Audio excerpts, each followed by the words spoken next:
al principio de la novela, de esta que es interesantísima, El viajero del siglo, cuando Hans ve por primera vez al organillero, pareciera que vamos a leer una novela fantástica, que la lectura continuará por ese rumbo. Sin embargo, no es así. Habla un poco de la mirada de un personaje extranjero ante un mundo nuevo. Por eso la ciudad es imaginaria. Es decir, esta ciudad apócrifamente alemana no pretende ser ni Múnich, ni Berlín, ni Hamburgo, ni tampoco un trasunto de esas ciudades, sino una ciudad que realmente no existió nunca y que no podría existir. Sus calles se mueven, tienen un mapa mutante y eso impide que el extranjero se arraigue realmente en ese lugar, que se oriente. Es una ciudad que cada día es nueva y por lo tanto hace que se extravíen sus transeúntes, sobre todo los transeúntes que acaban de llegar, ¿no? Claro. Sí, Hans se pierde de noche, ¿no? Claro, entonces hay ciertos elementos fantásticos, como tú detectabas, un poco diluidos en otra corriente que es más realista. Y por un lado, un homenaje a la novela realista de Simonónica, al psicologismo, estas novelas que a mí me encantan, ¿no? Estas en que uno sabe cómo siente, piensa y se mueve cada uno de los personajes. Pero eso, para que no quedara decimonónico, porque mi intención no era escribir una novela decimonónica, sino reescribirla en plan postmoderno, una de las cosas que se me ocurrió es dar ciertos toques fantásticos que nunca terminan de resolverse del todo. Entonces hay algunas escenas como esa del organillero que apuntan, ¿no?, hacia una dirección un poco mágica que se insinúa y desaparece, ¿no? No quería ningún recurso así, digamos, sobrenatural, sino pequeñas sospechas de que algo raro está pasando. La voz omnisciente de la novela es una voz omnisciente flexible. Existe la idea, actualmente, ¿no?, la escuchas mucho, que a mí me parece un poco simplista, de que el punto de vista omnisciente es anticuado porque es como un punto de vista divino, que lo sabe todo y que eso pertenece al pasado y que ahora lo postmoderno es escribir en primera persona, ¿no? Una cosa absurda para la literatura picaresca del siglo XVI está en primera persona, pero aparte de eso, la voz omnisciente no es la voz de un Dios que todo lo sabe, sino que puede ser también un punto de vista que se acerca y se sumerge en el punto de vista individual de cada personaje. Es decir, una voz omnisciente no es solamente unos hilos que manejan unos títeres a su antojo, sino que puede ser alguien que desaparece, una voz que desaparece en la mente de cada uno. Entonces hay terceras personas que son casi primeras o que se pliegan a la subjetividad de cada uno, igual que hay primeras personas narrativas que en realidad son muy despóticas. Porque eso de decir, no, esto es un punto de vista subjetivo y por tanto es una modesta perspectiva personal.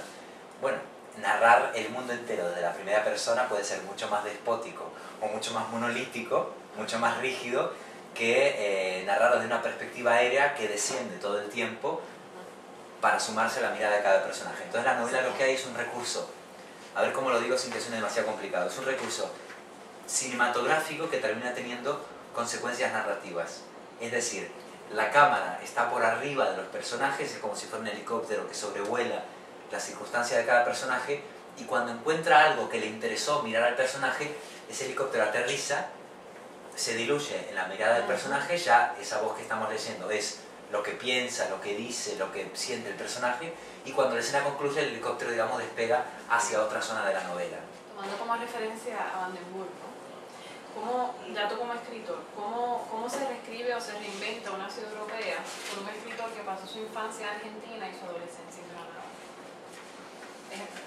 Bueno, un poco como te decía antes, mi intención era no repetir el espacio geográfico de mi nueva ficción, es decir, llevaba 2 novelas hablando de Argentina, como dije antes, Bariloche no es Argentina, y por un lado tenía ganas de plantear los mismos asuntos de una perspectiva menos personal, no menos, o mejor dicho, menos íntima.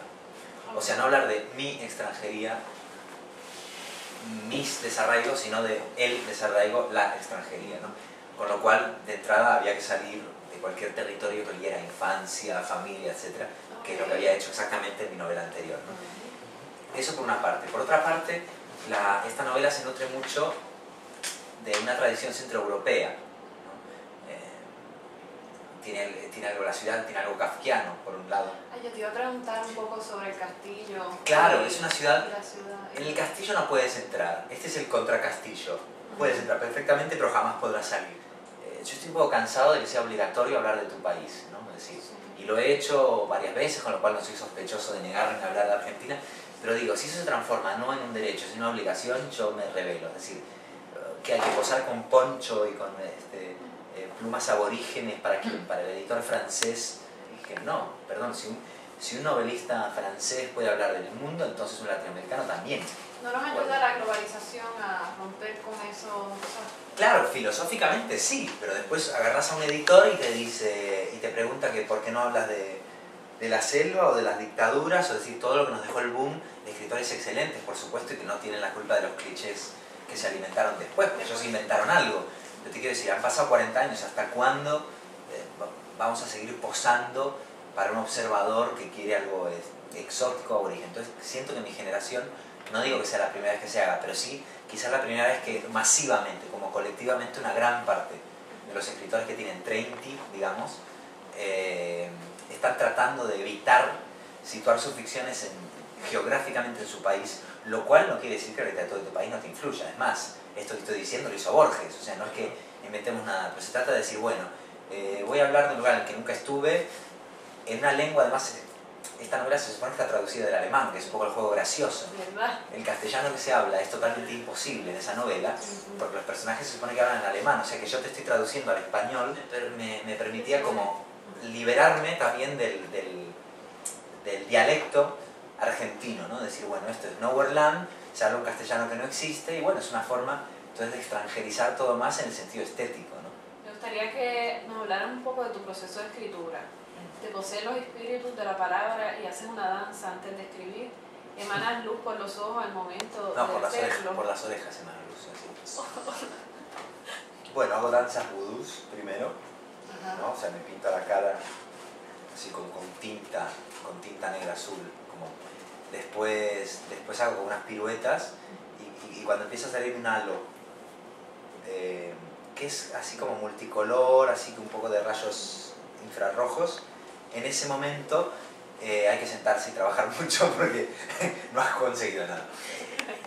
En sentido irracional sí existe la inspiración, pero la inspiración es solamente una chispa que te inocula con un entusiasmo disparatado, como decíamos antes, por algo que aparentemente no tiene sentido, que se parece a la fe, en el sentido de decir, ay, hacer esto, que es medio raro, me parece que va a funcionar. La inspiración se acabó ahí.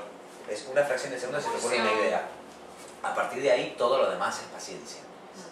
A mí como lector como que me cansan, me desesperan un poco las novelas de muchos personajes donde las historias, más que entrecruzarse, cada uno va por su lado, ¿no?